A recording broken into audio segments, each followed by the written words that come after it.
Welcome everybody to another edition of the Art Business podcast. There was meant to be a little bit of a gap in August because the art world, as a lot of people know, closes down in August. But actually I've kept going because there's been such interesting material coming up. And most recently from today's guest, who is Julia Wendl. And welcome, Julia. Thank you, David. Hello. And Julia is both an alumna of the MA Art Business program at Sotheby's Institute of Art in London, of which I'm program director, but she is owner and CEO and auctioneer at the Kunst-Auktionhaus Wendl in Rudolstadt in Thuringia, Germany. I hope my German pronunciation's okay. That's okay. Thank you so much. Yeah, I should get my son up here to help me because he spent a year in Berlin and did German for his undergraduate degree. So It's all right. As long as you apologize when I don't pronounce English words correctly, then I think we're fine. We can yeah. cut each other some slack. Anyway, so you graduated from the institute in 2016, and your dissertation, I remember, I didn't supervise you. I think I'm right in saying that. Yes, you're right. But it already demonstrated your research interests into provenance issues in the art world and the market, especially as related to auction houses. And obviously, we'll return to that, one of those favorite topics of your later in the podcast. So I'm going to start in the usual way by asking you the desert island disc questions. Do you have a favorite city? Difficult. Honestly, I need to give a very cheesy answer because if it's my favorite city to visit, it's definitely Venice. I have a big soft spot for it.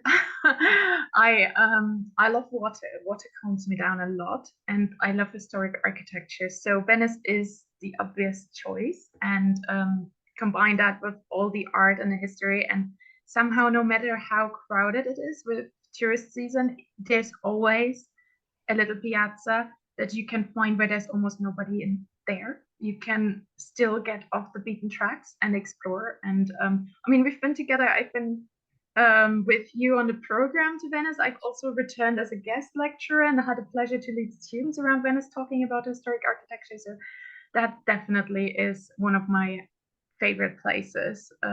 Yes, to visit, definitely. You're Not reminding me it's nearly 10 years ago.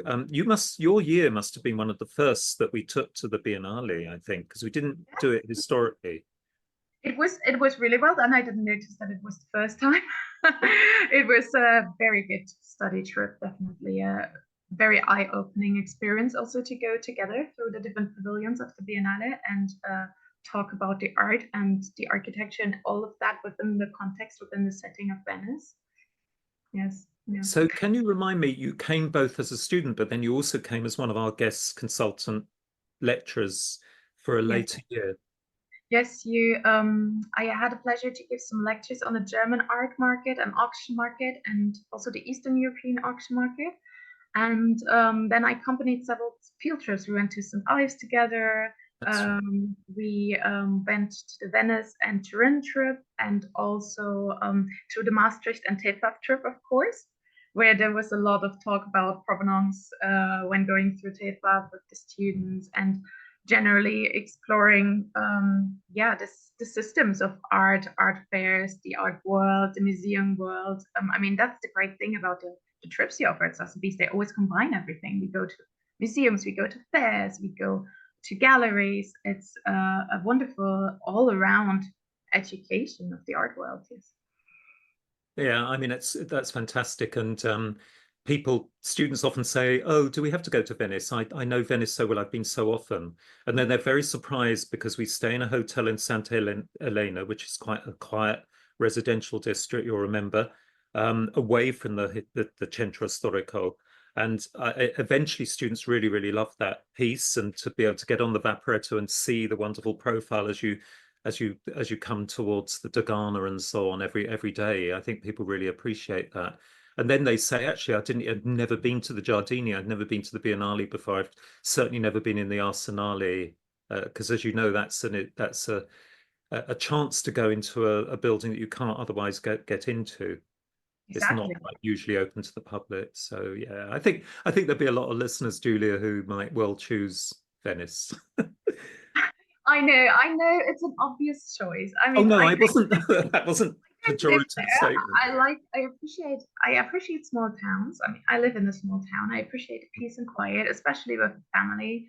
And I live in a town that's culturally very rich, and we have a castle, we have an orchestra, we have a theater, we have a wonderful Rococo ballroom, and Wow. all of those things. But yes, we can compare with London, where the museums are free. That's definitely a favorite feature. I think I would need to make like a mix and Yes. match favorite city, which has Yeah. the London museums and the Venice canals, and still have the size of my hometown, so very small. So minus the tourists. Yes, let's I'm do a sure in fantasy if league of towns and cities. exactly, I'm sure in 5 years' time, AI will find a way of producing this Oh virtual God. perfect city for us. And the next question is kind of like a binary opposite. Like you've kind of almost touched on it, but is there a place you like to escape to with your family? Into maybe into nature or Yeah. the sea? Yes, exactly. So you caught on to that. The sea, the water, also the blue colors just relax me a lot. And I do love to go to the seaside. We have a German seaside that's very good for also the air you breathe in. But I've recently discovered, actually, together with another Sotheby's alumna, with my friend and colleague, we've gone to Lake Lugano, which is also, I know, a very touristy spot, but it's been the first time I went there. And we went a bit off the touristy shores. And oh my God, is this place beautiful?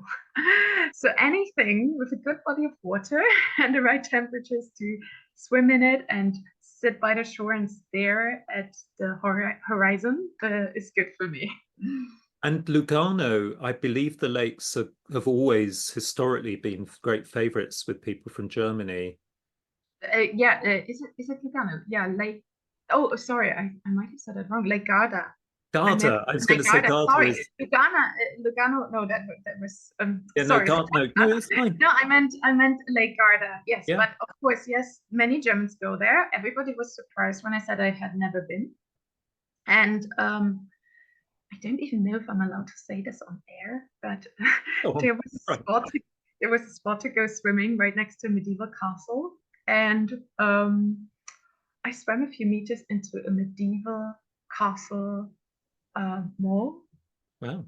The the water graves surrounding the castle for protection. I Oh, the think all my moat. childhood, the We call it the moat. the The wall moat, yes, around the exactly the castle as a moat, defense. Yeah, we call the it a moat. moat. I think all my childhood dreams and grown-up art historians' dreams came true at once. That's That fantastic. was a very intense experience, definitely. Yes, but like only a few meters. They hadn't really warded it off. It was just open. I was swimming there at the beach, and it was open. I'm like, okay, Well, you didn't lovely. name you haven't named the castle, so no one will be able to sue you for I will not name it, trespass. no, and I will say I very respectful and very short interlude of appreciating the architecture. No, Garda I know reasonably well, and I spoke earlier about my son studying German and spending a year in Berlin, but he goes with his friend to Garda every year, partly not just for Really, the beauty and the peace, but partly because in the hotels that he stays in, they're all German, and he can practice his German, that's a very good point. which is wonderful. But yeah, no, he loves it there as well. It's beautiful, and the water has just the right temperature in summer. It's Absolutely. yeah, and so much Yeah. swim in the lake, and you see all those castles and ruins. And we also went to see a really big area of the historic villa from Roman times. Oh, Catullus at Yes, Sirmione. Catullus, exactly, which actually has nothing to do with Catullus. So interesting to read about that, to look at the ruins, and you see this original fishbone tiling Oh, from the yes. villa exposed there. And already as a child, when my parents took me to Turkey, to Italy, it was my favorite thing just to wander around the ruins and yeah, feeling how would it have been back then. And yeah, trying to imagine you as one of the Romans walking through those houses and places. It's wonderful. Yes. It's great, isn't it? So yeah, yeah, you've even got that ancient Roman site associated with the poet, the wonderful poet Catullus. So he does speak about his villa in Sirmione and Garda. So, But I did so say we it was can't, built before. It was yeah, built all of that stuff. Yeah, before. yeah. So So um, some people, I think the opinions are kind of split on that. okay. Well, I trust you more then because you are actually an expert in the classical antiquities No, I and don't. My romantic side always likes to, when I go there, I like to read Catullus, but like Horace's Villa is another one that we're not absolutely certain. It's outside of Rome in a beautiful mountain location. We're not absolutely certain, but it feels right it's somehow. And then amazing architecture, no matter who built it, right? exactly, exactly. But Garda, what a wonderful location. And then do you have a favorite building, like a piece of architecture? I would say maybe not building, but more, as I said, I really have a heart somehow for medieval castle ruins. Hmm. I like that a lot. I used to love play like knights. Actually, not even a princess, more knights as a kid. So I like that. And yes, Roman castle ruins, especially also museums when you have wall paintings. There's the wonderful villas in Rome that you can visit, and you still see the original frescoes that they were preserved. So this is definitely something close to my heart. I don't think I can pin it down to maybe, yes, maybe because I also have a very big liking for Art Nouveau, Art Deco, and for purpose design.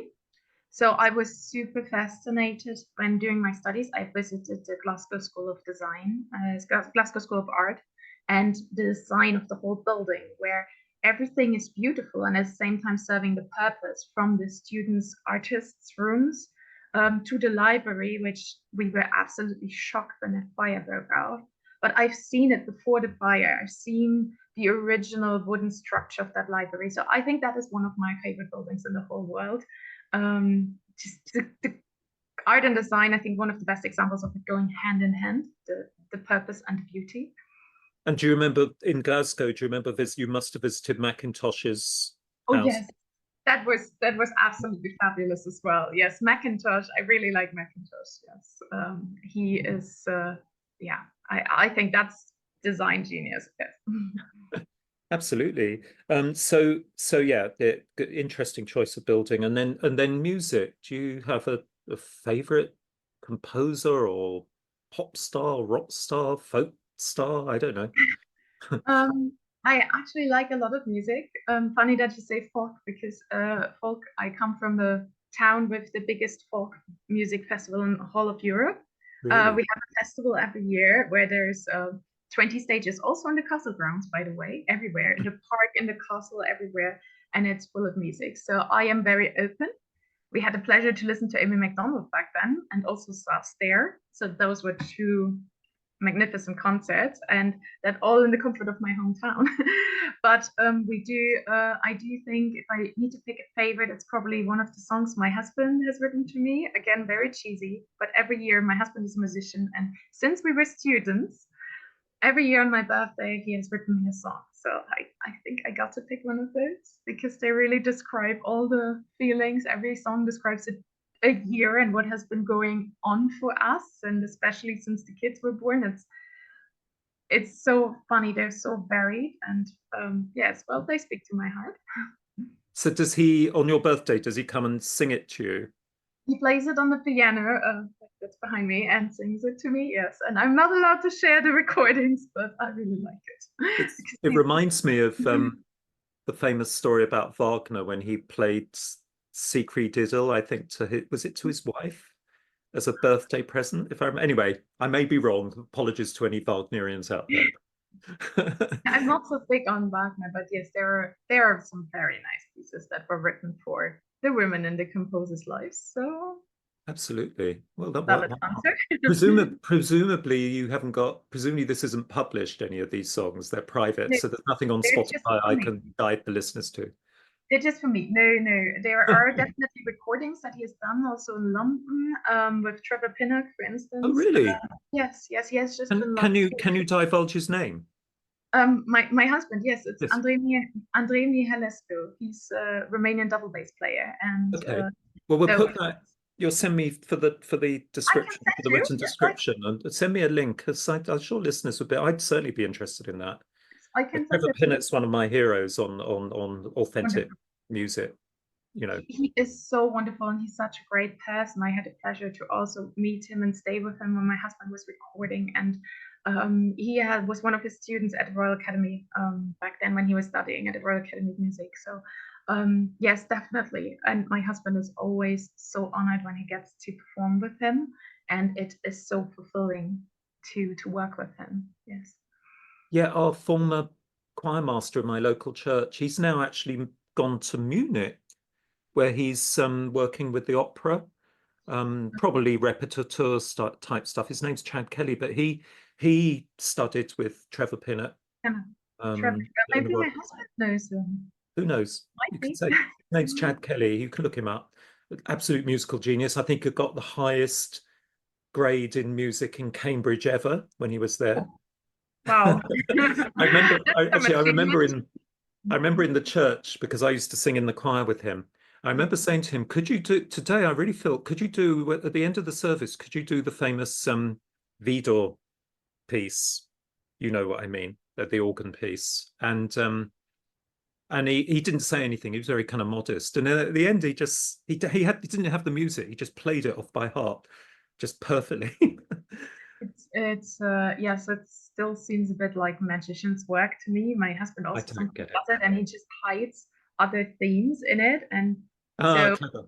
at and other people do that as well. And my family is quite musical, and one of my uncles, who's also a piano professor, was playing the organ at our wedding, and my husband suddenly starts laughing next to me when we were marching out of church because he was hiding a famous double bass solo Mm, within the traditional wedding music he was playing, and only clever. all the double bassists in the audience picked up on That's it. so music as you're very aware is another artistic language.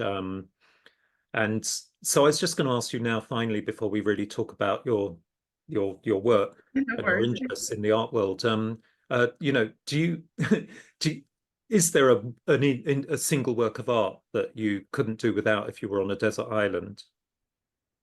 Uh, Again, difficult. I do have a painting that I think I would take a portrait first of all, because if I'm on a desert island, I will want to see another person's face. I will have my fill of beautiful colors in nature. So it's going to be a portrait. And I think it's going to be maybe the portrait. I was very lucky that I was given actually upon completion of my master's, I was given a portrait by my parents who were moving and didn't have space and knew how much I appreciated a portrait that always hang in our flat, which is not that special, but it depicts a girl, probably around 10 or 12, sitting there like, I have to sit for a portrait. I could really relate to that.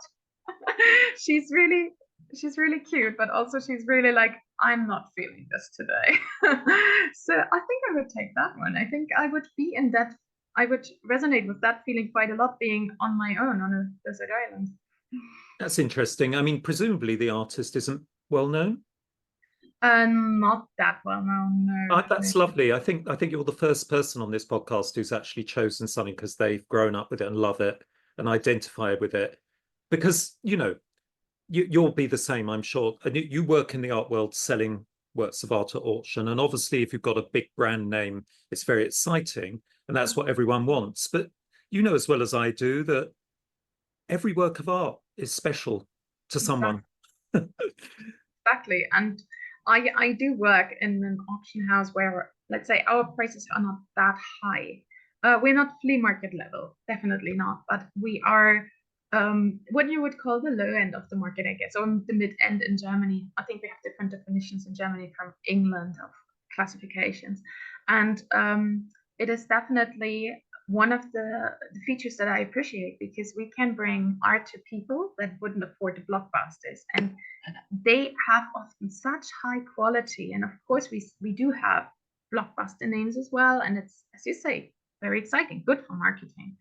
But so many of our customers, they really appreciate that. They say they find a connection, and they were starting really simple with very low priced items, and they developed the taste, and they had the chance to develop a taste because they could keep on collecting. And it's definitely, I think that there are many underappreciated artists out there, and as you say, it's about a personal connection. And I don't feel, of course, I could have picked a Vermeer. I connect a lot to Vermeers. I would have loved, of course, if I could take the Girl with the Pearl era, I would be very happy.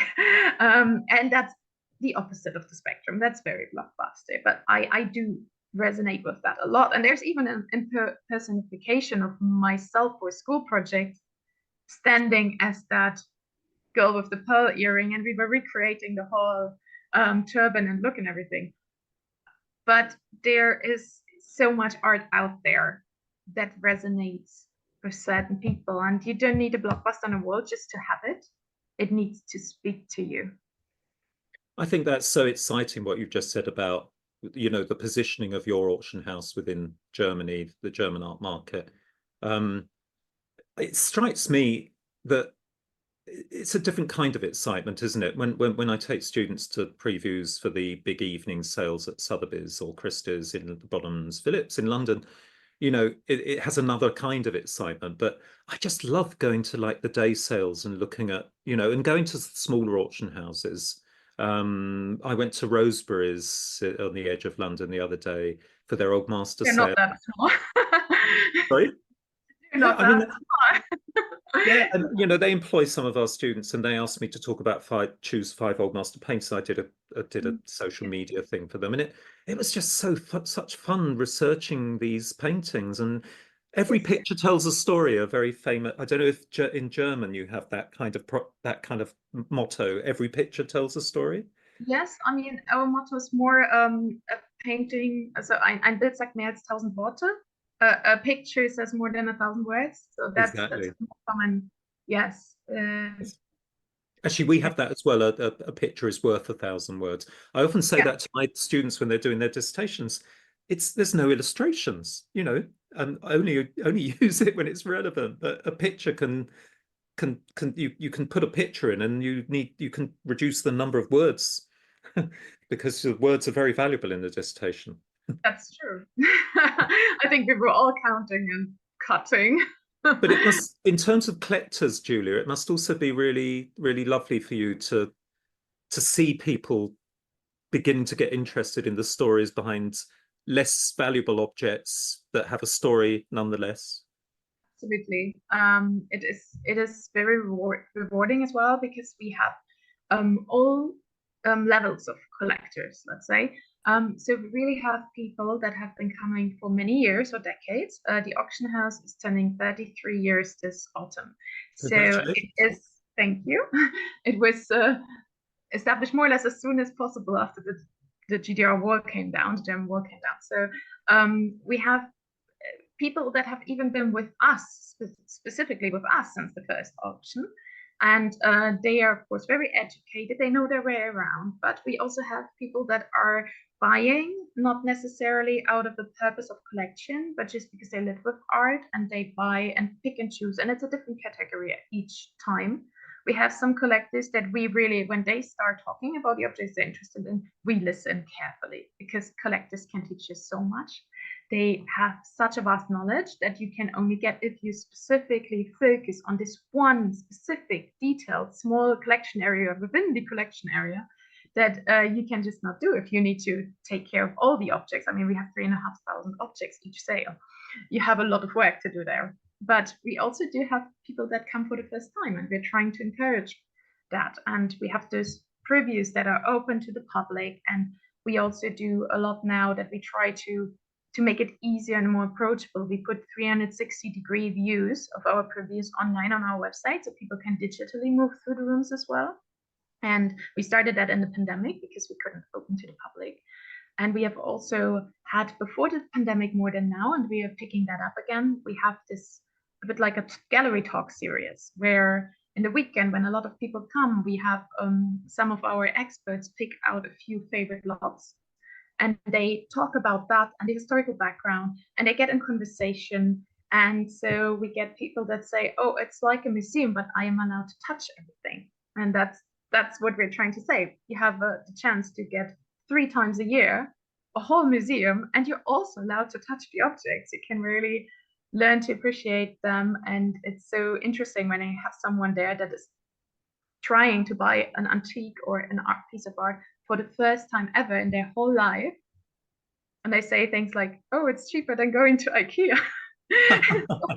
And it's also so pretty and it's so unique. And the craftsmanship, I can't believe that I could like just be eating from this historic porcelain plate rather than a white no-name one from China. It's really nice to see this appreciation growing in someone who's just discovering it for the first time. And then presumably over time, you watch some of those beginner collectors developing a taste and a knowledge for what, and presumably that is shared knowledge between yourselves as experts and the collectors. And sometimes, as you said, the collectors can almost become more expert than you are on a certain type of object. Definitely, it's a community feeling as well, and I think that's so important in the art world. We all learn from each other, and ultimately we have this one goal: we preserve the objects. And when people often ask me, what are you for? We have the internet. We can go on eBay and there are auctions there. And I say, well, first of all, legally talking, that's not an auction, but that's a different topic. But I also say, well, we are the ones that are trying to help you to give your objects into good hands. The people that want, of course, we are there to guarantee anonymity where it's necessary, but we are also there to help people that don't know where to give. So we so often get people that come to us and say, I have this object, for instance, from inheritance, or I found it, or who knows, and I don't know where to give it to, and is it worth anything? And we do all the research and we do all the advertising, of course, and because of our client base, we find other collectors that appreciate it, and so we prevent this item from ending up in the trash or just collecting dust. And I see it also as a sustainable way of consumerism, because we can pass on the appreciation and the objects themselves, therefore reducing the need of new objects being produced. And people that really look for it find it at auction. Not everybody will just find it. It's people that look at auctions, that look at auction platforms and search catalogs, and they see it, and therefore they have looked for it, they appreciate it, and there's just a much more intimate connection to the objects than just buying it when passing by in a supermarket. Oh, that's lovely to hear. Actually, I love the what this very contemporary idea of there's an element of sustainability in buying objects that have been used before, pre-loved, we call it. Yes, exactly. I love that. I use that now as well in Germany, and people have been asking me, but I say it's such a good term, pre-loved. It exactly describes it. And Yes. also, I tell people that ask me, new clients, okay, I would need a table. I wanted to have a look, and will it hold because it's old? I say, yes, exactly. It has survived moves and coming here for 200 years. This will survive. It's not like a piece of furniture that you need to unscrew each move and then you won't get it assembled back together. This has proven it's durable. I remember also, Julia, that on social media, and listeners should certainly look at your, we'll put that in the links, the social media accounts. I remember on Instagram you used to, I don't know if you, are you still doing it? You used to publish an object and ask people to guess what it was. And Yes, I never got it right. that surprises me. Well, we want to pick that up again. Yes, to be honest, we had, yeah, and there are the dangers of our modern life. We were hacked a few years ago, so my Oh. private Instagram was hacked, and therefore the company account. So that one is gone. But we have gotten back our claim over the company Instagram, and we have been growing that again now recently. So, and there's more coming up, and we also do little introduction videos of our staff that just say what they are doing. So that might be interesting for some of the listeners that are looking at where jobs in the auction world. And we have staff showing some objects and describing what their everyday work life looks like. So we're going to publish more and more of that as we progress. And we're trying to work a bit now with integrating the artworks into everyday life and a bit of the unexpected. So we have this series going on where we've been presenting jewelry in the garden of our historic villa. So kind of connecting this design and nature feeling a bit and promoting it. There's definitely gonna be more to look out for in terms of those riddles. We had them as a Friday riddle, and we do sometimes pose questions of fascinating objects or objects with an interesting story. We have honorary vase now that was given for the appreciation of the Prussian emperor. So that's always something interesting to give a bit of history to the lots. Fantastic. So that, yeah, I mean, we've already covered an awful lot that I think the listeners will find really, really useful and interesting about collectors and levels of the market. As you know, as you probably remember, our students on their out business, they often come in and all they really want to know about is the high end.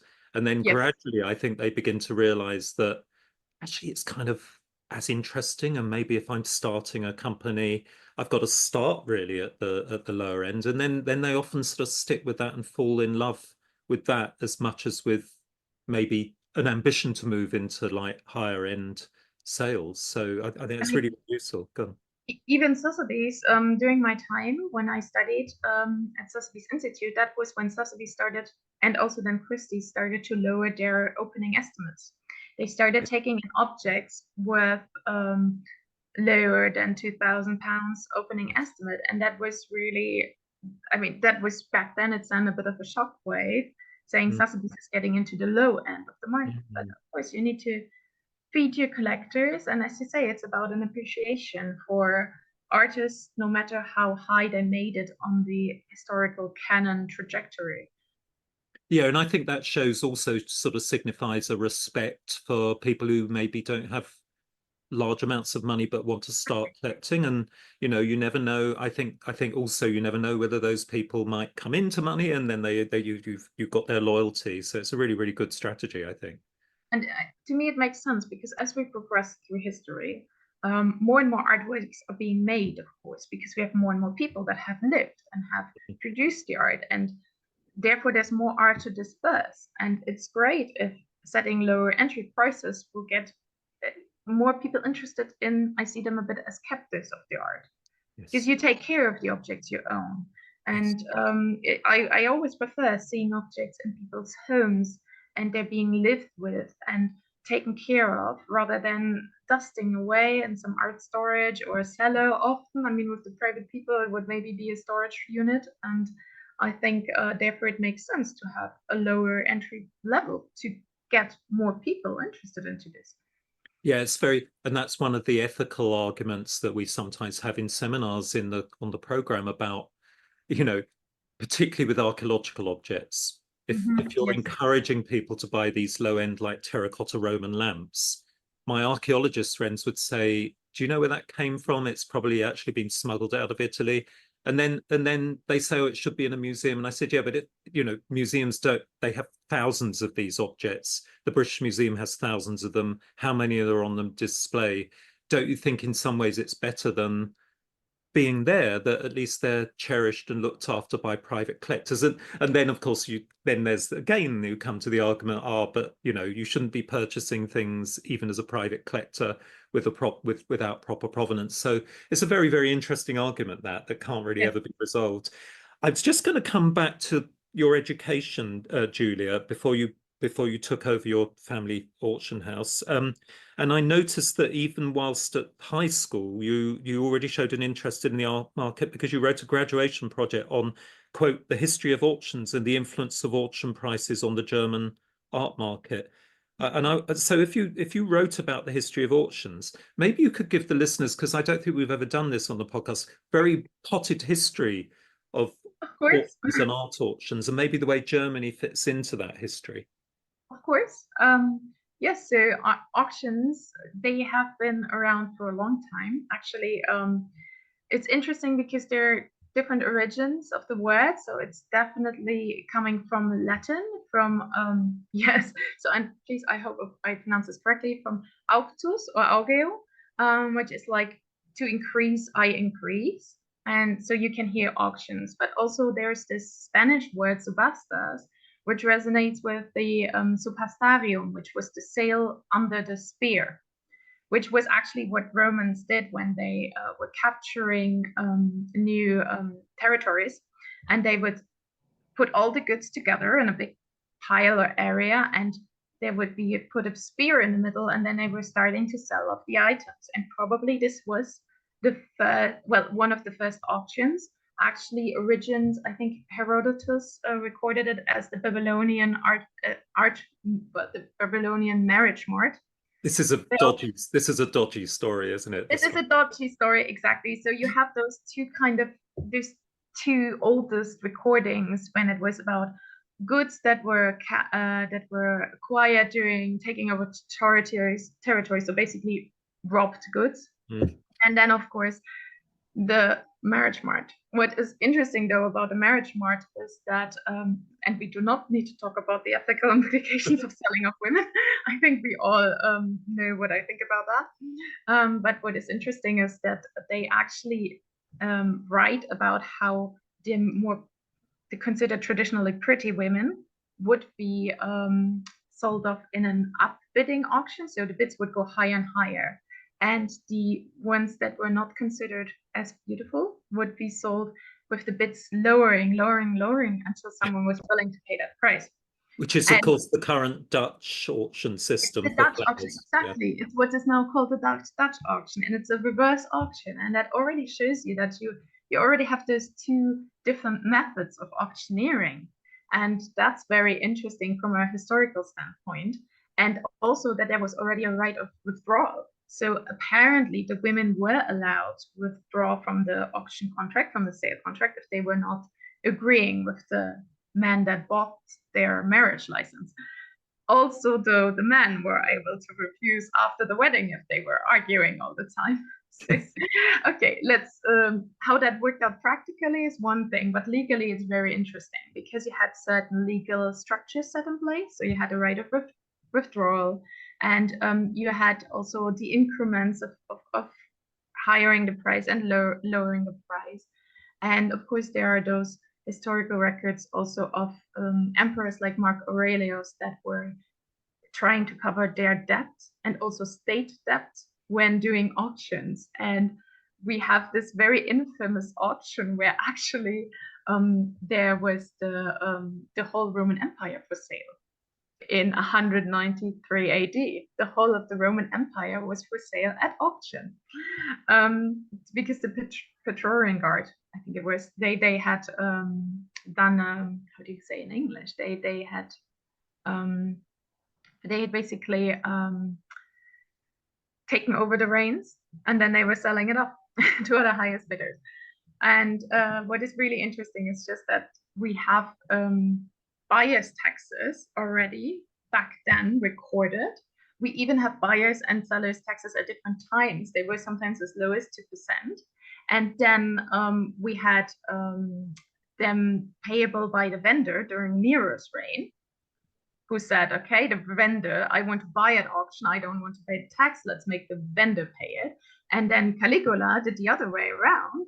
He actually scraped the taxes altogether because he had a lot of debt, and he was hosting auctions over auctions over auctions to cover his debt. So you can see how the law has developed with the need of the people and of course the emperors, until at some point you had this official definition. And I think the Oxford English Dictionary was actually the first one to really make a proper definition in the 16th century, and it hasn't really evolved much since. It's still the same principle that we follow today. But as you have touched on, we have the Dutch auction. So different types of auction were popular in different countries at different times. The Dutch auction being reversed, always lowering the price. And in England in the 18th century, actually, the candle auction was much more popular, where you had to wait until the flame of a candle was had gone off, and the last bid that was registered before the candle went off, that's when that was the winning bid. And so people were playing the strategies like in eBay today, trying to put their last bid in last second so nobody can go higher. And this is fascinating. We also have France in the 16th century, where we had the right of auctioneering of the goods of deceased people and the decapitated people, executed people, given to osiers briseurs, and they were always two. And one had to describe the objects and catalog them, and the other one had to sell them off. So that's very similar to how we work nowadays in auction houses, where usually the auctioneer is not the one who's cataloging. I mean, I'm not the one cataloging the lots. I'm the one who's the auctioneer, and I have a wonderful team of experts that do that for me, for us. And the interesting thing, I think, when you say you want me to talk about Germany in this context, is that many nations had centers of auctions that have developed. So, for instance, we have London for the UK, and of course, we have New York in the USA. And in Germany, because we were for a long time not one nation, we were so split into so many little dukedoms and kingdoms, and it took so long for Germany to actually form what we call modern Germany as one united nation, and arguably that took until very recently. We didn't have such a one distinct center. We always had clusters, but we don't have the town where all the major sales happen. Of course, Berlin and Munich are big centers, but we also have Cologne, and then the auction landscape, interestingly enough, is quite big in Germany, but arguably even bigger in Britain. I find it fascinating because I also worked for this company, ATG Media, that has the Interstate Gazette and the Sale Room, so one of the UK's and also one of the worldwide biggest platforms for auctions, for all auctioneers to put their lots into one single searchable database. So a collector that would look for Meissen figurine can find all Meissen figurines in all auctions at the same time.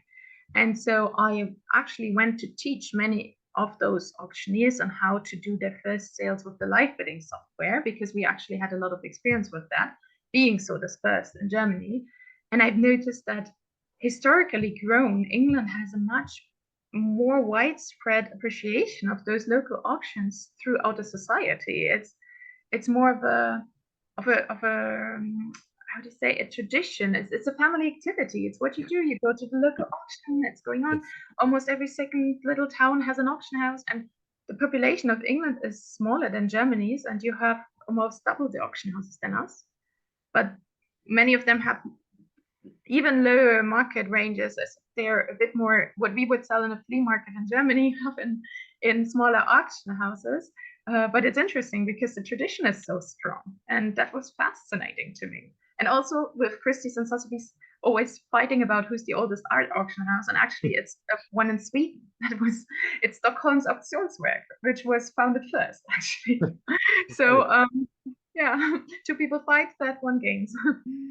Absolutely, yeah. And yeah, talking about Meissen figurines, just in case anyone can see this behind me on the mantelpiece, it's a fake Meissen, and you probably know a lot about those. So it wasn't expensive, but it's just lovely. I wouldn't want a Meissen personally because I'd have to insure, I wouldn't like the responsibility. They're not that expensive. I know, yeah, I'm just saying that. You check that out catalog. But it's got the little, let's just get it. She's really beautiful. And I think this is another example that you see something and it doesn't have, it's got the, wait a minute, what am I doing? There you go. It's got the, is that, I don't know whether you can see that. It's not quite clear, but yeah. Yeah. But it's like it's the woman who goes selling, it's a fortune teller, I think, who sells like little cards, and it's a little bit damaged, her hand's damaged, there was obviously a card in her hand, there's a little basket with the playing cards in. But what I was going to say is that I picked this up and I love it, and I know it's not worth very much at all financially, but just culturally, it's just got such a history. I did a bit of research into the person that used to fake these at the time with mice, and they Ah, used to buy just the figures, and then they paint them in their own factory and sell them off as though they were. So we're getting into the realm of fakes and forgeries now, obviously. But just moving on a little, therefore, I was just going to maybe we could. I know you came to the UK and you did a degree in history of art and design at Christie's for 2 years, and then I think the final year you eventually ended up in Glasgow, where you then exited with a master's using the Scottish 4 years system of an undergraduate degree. Is that right? right. Almost. I escaped the Scottish 4 year system. Okay, so you went Um, to Brighton. yeah, Yeah. not to say that that's not a great system. Actually, I was looking forward to going to Glasgow for various personal reasons. Yeah, so basically, I did this 2 years undergrad program with Christie's Education back then. They had a very selective program. We were 15 students in the first year that were selected worldwide. I think 13 made it to the second year. I don't know how many graduated at the end, but so the first 2 years were with Christie's, and then I did for personal reasons, and because I knew I wanted to do an art business master's, either with Christie's or with Sotheby's, I decided actually I would like to finish my bachelor in the traditional 3 year route to then take the time to do the master's. Sure. And it was also very nice to diversify the education. I got a very classical, very good, well-founded education at Christie's, where we basically went through all of our art history from Babylonian times, Mesopotamian times actually, till about 1930 in the first 2 years. We attended the morning lectures of the master students, so we had our art history on a very good level with lots of guest lecturers from all around the country. And then in the afternoon, we had lots of handling sessions and theoretical seminars, and we went to the basement of the British Museum to handle 19th century ivories, and to the V&A to handle 18th century silver and all of that.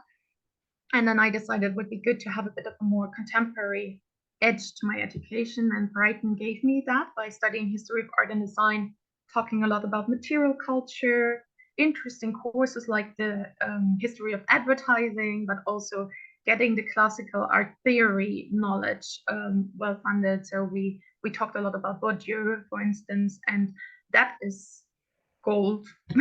I use that when I taught your students actually, because I think those explorations of taste and class are so valid in even today to just talk about it. It's a good point of discussion and analysis.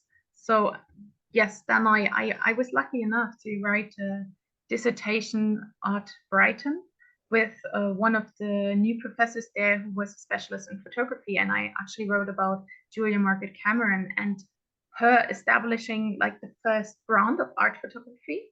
So it was about how did she, who's often not even seen as a proper artist, she was often still seen as like, did she do that because she just had a hobby? Was she even a professional photographer? And I was trying to take it a step further, saying, actually, she was consciously branding her work as art at a time when it was still considered science, the early photographs. And so coming from that, it tied in nicely with an application possibility at Sotheby's for the scholarship, which had an essay where we were asked to describe how art history and art historic knowledge has changed how we appreciate a certain artist of our choosing. So while writing my dissertation, I also frantically wrote that essay, and luckily it worked out, and I got to go to the art business masters. Yes, so the education has had 3 university steps, let's say, with very different focus points, of course, leading to the art business point, which is yet another angle to look at art and art history and the art market. Fantastic. Oh, that's wonderful that at Brighton you worked on Cameron as an early woman artist who used photography. I often say to students, no, they're not for, Gursky is not a photographer. He's an artist who happens to use photography as his medium. Yes, and she was consciously saying about certain features, for instance, that her images are blurry, and there's a lot of debate still nowadays where scholars cannot agree. Did she not do it? Could she not do it better and just pretend that it's intentional? Or is it true when she says this is the art aspect, this is what captures the essence. And she always marketed it as from life. And this is, I'm depicting from life. There's a yes, there's this aspect of I'm trying to capture the essence of the sitter with her. And of course, they were very staged photographs as well. Interesting. That's also very interesting, isn't it? Something that looks spontaneous and is actually posed. We're all aware of that, of course, with social media. That it looks as though you're a natural, and actually you've spent some time making sure you're in the right clothes, in the right pose, and so on. Yeah. Well, So and she dressed her sitters. She did like tableau paintings, basically. She dressed her sitters and she put them yeah, into groups, and it's a bit like a genre painting or history painting, but she did it with photography. And she signed them. So that's one of the things. She signed her photographs, yes, which was not common at the time because they were no. considered science. And she signed them like an artist, and she was placing them in exhibitions like an artist's exhibition. So yeah, very interesting to contemplate. Brilliant. And so, your dissertation subject on the MA Art business at Sotheby's Institute, can you talk about that and how maybe it related to your future? We often encourage our students to think about a future career path and focus their dissertation on that, because it can often lead to like interviews with art world players that then often employ our students. But can you say something about your own dissertation subject and how that affected your later work? Well, my dissertation was not based on an interest of getting a job, because I was in the fortunate position to know I already I have a job. I did my auctioneer license actually aged 18, so before I came to study in Germany, you need a license. Yes. So I in England you don't. Also Yeah. very interesting. Yeah. So I knew I had that secure, but I did want to. Um, I was really inspired by the upcoming provenance debates, which were back then still very new. And I remember a lecture where, for the first time, someone really made us think at Sotheby's about the responsibilities of data in the art market, and also the responsibilities of legal wrongs, but the objects themselves have like a transcendent trend. Well, it's about like the history of ownership becoming part of the object, which it was a bit of a note I took from Brighton when we talked about material culture and how objects affect our lives, but how our life also affects the objects. And I think that's especially intense with art, and especially intense with art that has gone through turbulent times, and the decision to part was not voluntary. So I began to be interested in provenance and what solutions might there be. And I realized very quickly most people back then, at least, were only researching on art history and provenance related to World War II. And it was all about the righting the wrongs of the dispositioning during World War II, which I think is very important, of course, and it's still an ongoing topic that we still have to pursue. But I thought actually this is relatable to other areas. And is it relatable maybe to today? And I was really interested in research in that area. And I was encouraged to first maybe do a bit of base research. So I was thinking, okay, what is the biggest threat to provenance data? It's anonymity. We have plenty of anonymity in the art market. Me as an auctioneer, obviously, I know a lot about anonymity. And I thought, okay, let's really examine from an academic standpoint who is producing provenance gaps in today's art market. Why are we still using anonymity? Who benefits? Who loses? How do we generate provenance gaps? And what are maybe other options? Of course, the dissertation and the master's wasn't long enough to explore all of that. I did come up with some ideas that I would like to pursue in the future about how to, well, taking a lot of claim here, fix it. I don't think we can properly fix it, but maybe how to improve the situation. But it was basically this interest that I thought, I will go into this art world. I will be a part of this art world. I want to act responsibly. And it was just one part that I picked up. And during my whole course at Sotheby's, I was very interested in the legal and ethical debates.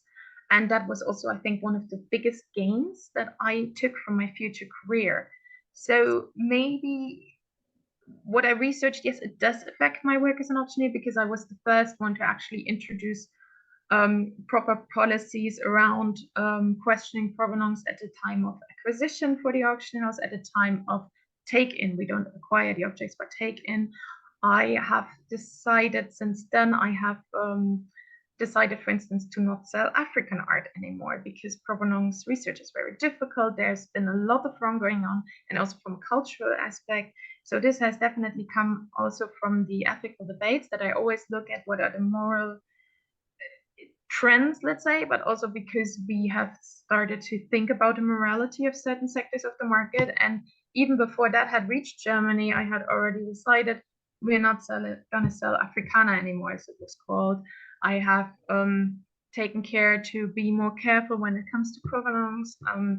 When we had one or two cases where there was questionable provenance, we took it out of the auction, or we helped facilitate the original owners to get the object as smoothly and quickly as possible, because there's not always a right or wrong there either. You cannot just always say that the current owner doesn't have any claim. So I'm trying to mediate when it comes to those situations a lot, and do my due. And now I actually am very excited, because we will soon be joined by a new member of the team who actually can do provenance research for us as an in-house provenance researcher, which is something very few German auction houses can afford to do, or want to afford, because it is a very pricey undertaking. And let's face it, not all of our objects, 3,500 objects per sale, need to have a provenance research, but it's good to have that as a side capability of someone in the team. The provenance, getting a better understanding of the art market, as you say, doing interviews as part of my research. I try to diversify. I interviewed art market players from each area of the art market, from the museum world, from art fairs, from dealerships to private collectors. That was definitely wonderful to get those connections. I'm gonna meet some of those people again now at the art business conference in 2 weeks. So Oh, that's yes, you're coming to London, aren't you? I'm Yes, coming to London. Yes, for the it's art very business. exciting, and it's definitely a chance. I would encourage future students to pick a topic that's close to your heart. As you can notice, I hope this topic still hasn't left me. I mean, I had a business to modernize, and I had 2 kids in the meantime. But I do feel it's time for me to maybe pick up this topic again. It's something that can really lead your path through the art world, even if it's not directly. It's definitely good to pursue when you notice there's a topic that should be addressed, Mhm. and And maybe you can contribute.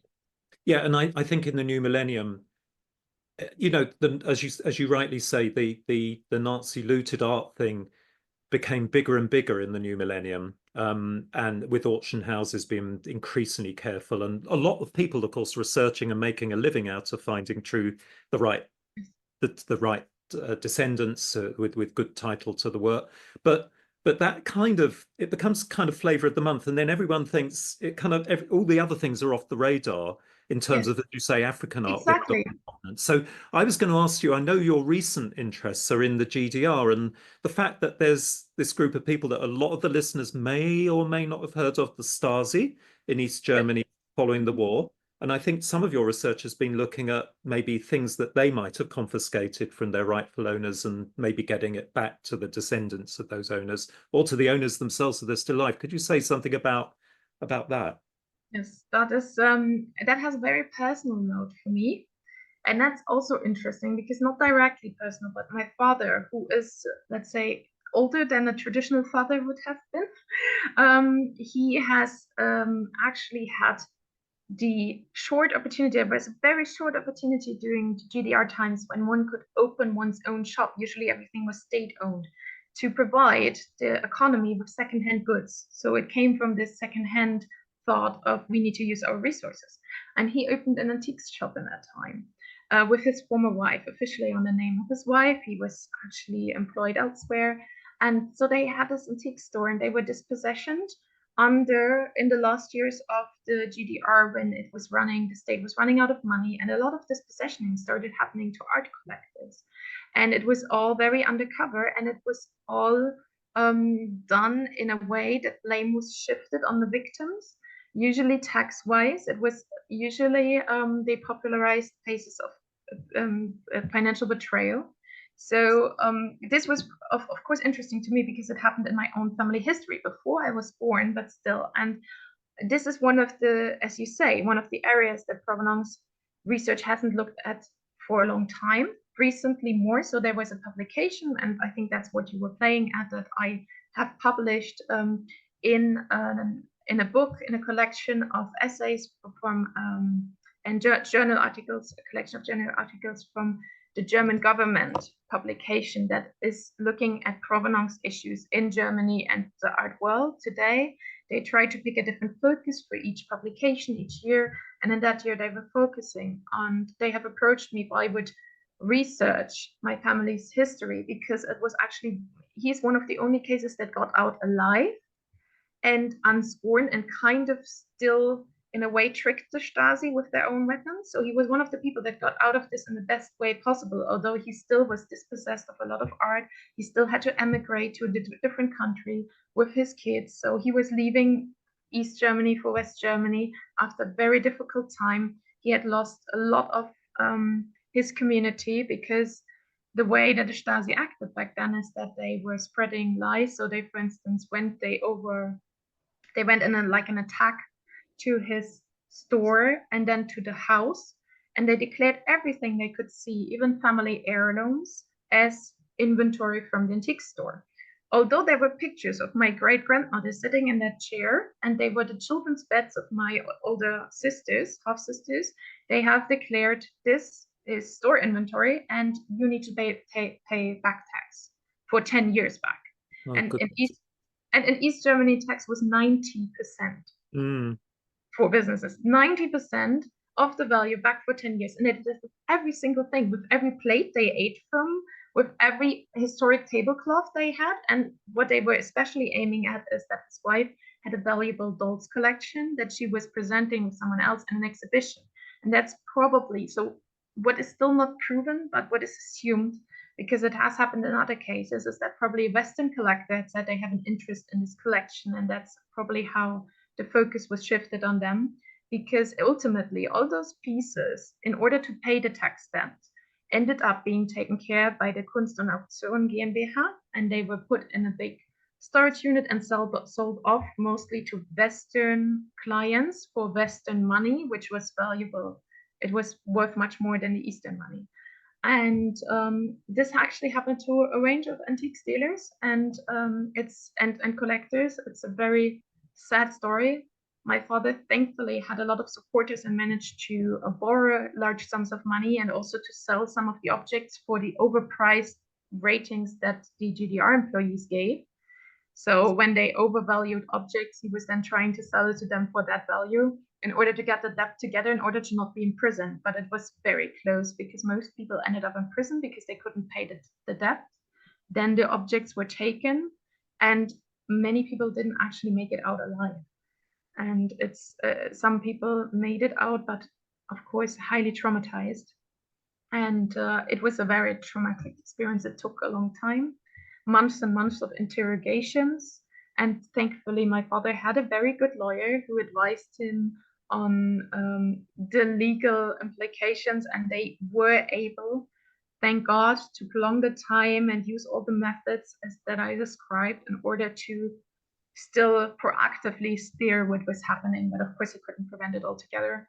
And there was now this becomes more anecdotal, of course. I mean, I looked at all the files. I have copies of the files of the reports. It's insane what they have reported, really. Protocols on every movement of my sisters that were minors back then, on where they go at what times, and who goes to the shop, and the bank accounts of all the friends, and who gave money to him. They had it all in the list. They were all getting statements of the bank accounts of the friends that were borrowing or lending money for that purpose. But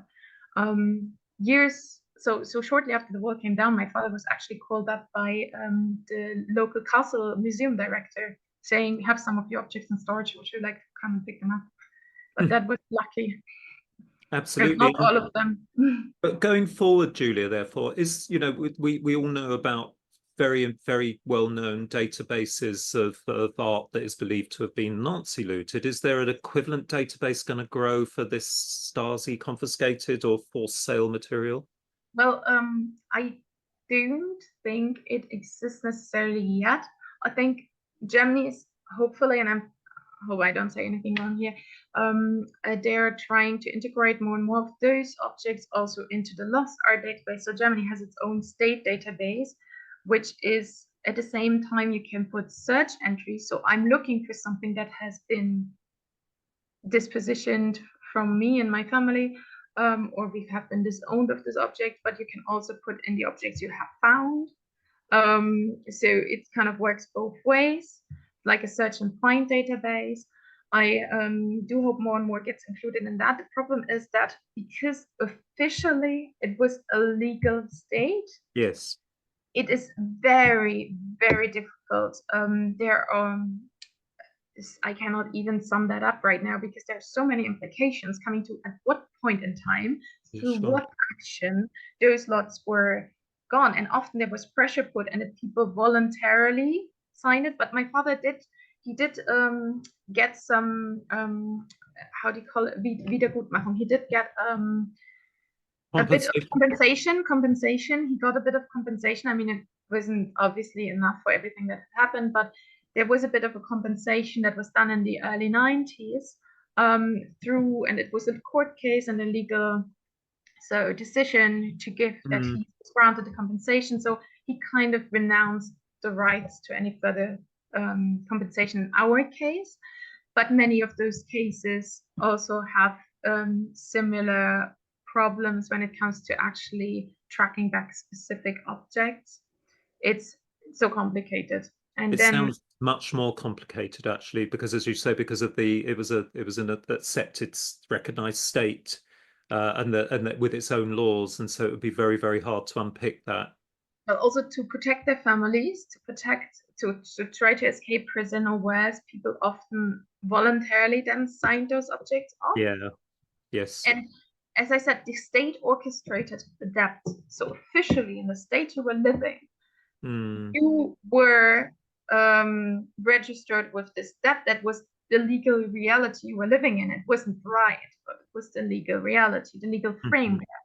And it is very difficult to escape that or to even have the overview back then of what was happening.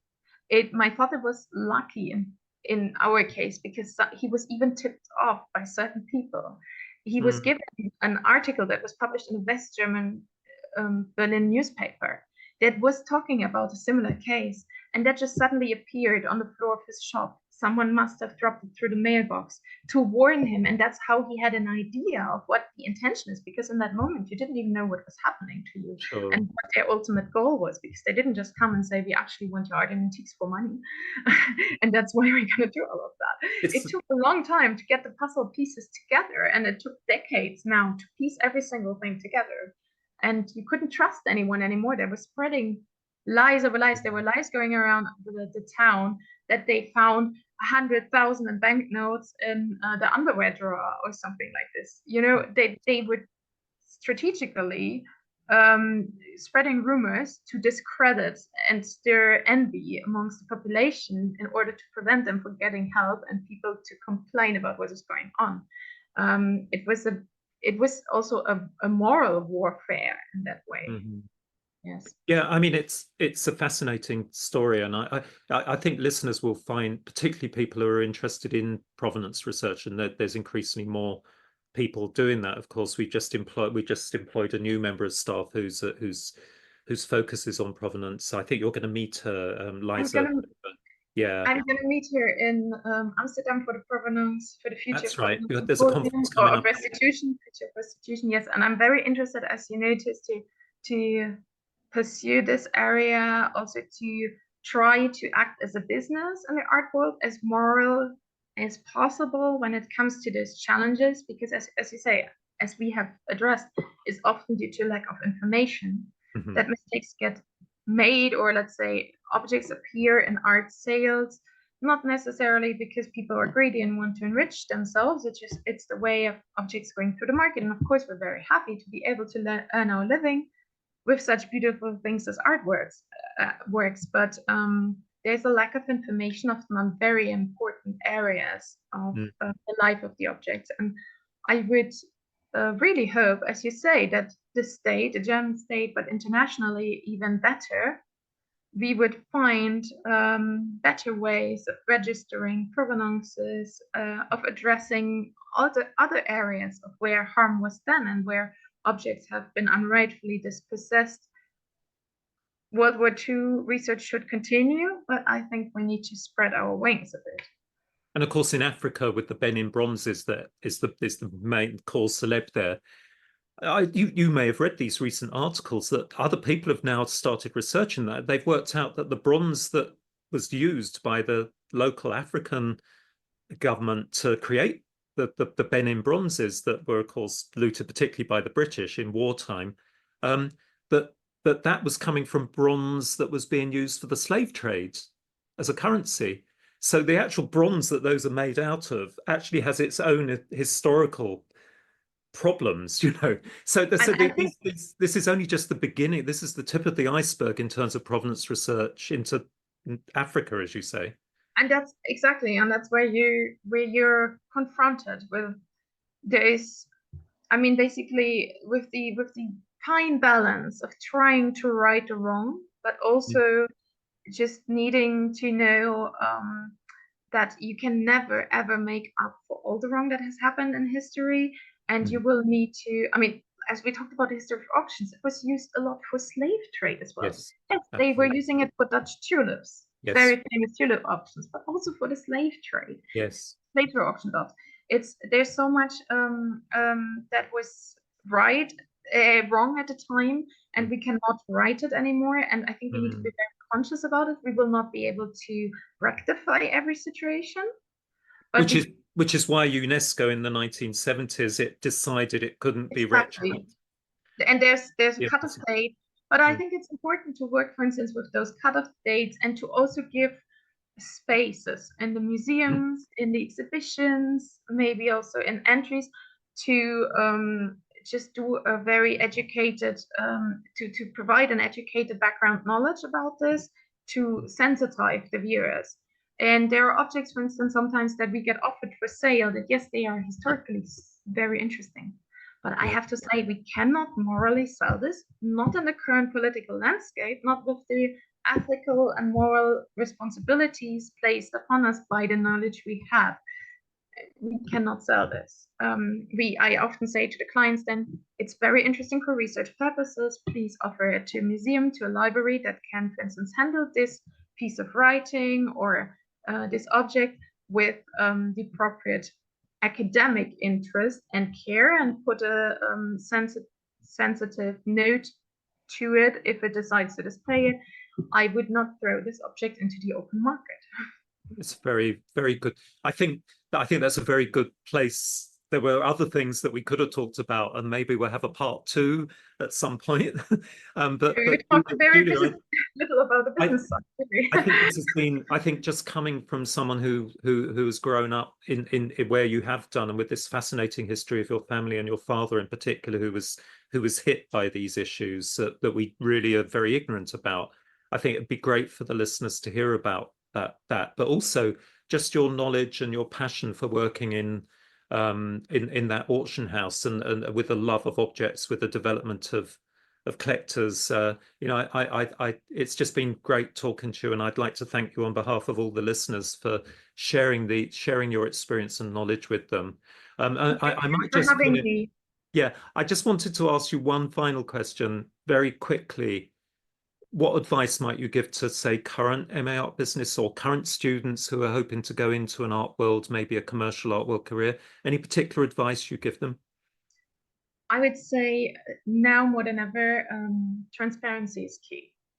I think keep it honest, keep it transparent, be educated, use all the chances you have to educate yourself.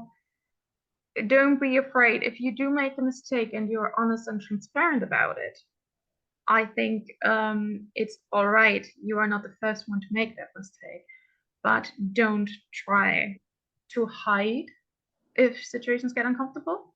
Sure. And I think especially dealing with art, you have a responsibility. So try to be as good as a part of that artwork's life as you can be. Thank you so much, Julia, and look forward to see. Actually, I'm going to be away, unfortunately, when you're in London, but I'm sure we'll find another opportunity to meet. So thank you very much. Thank you, Tim.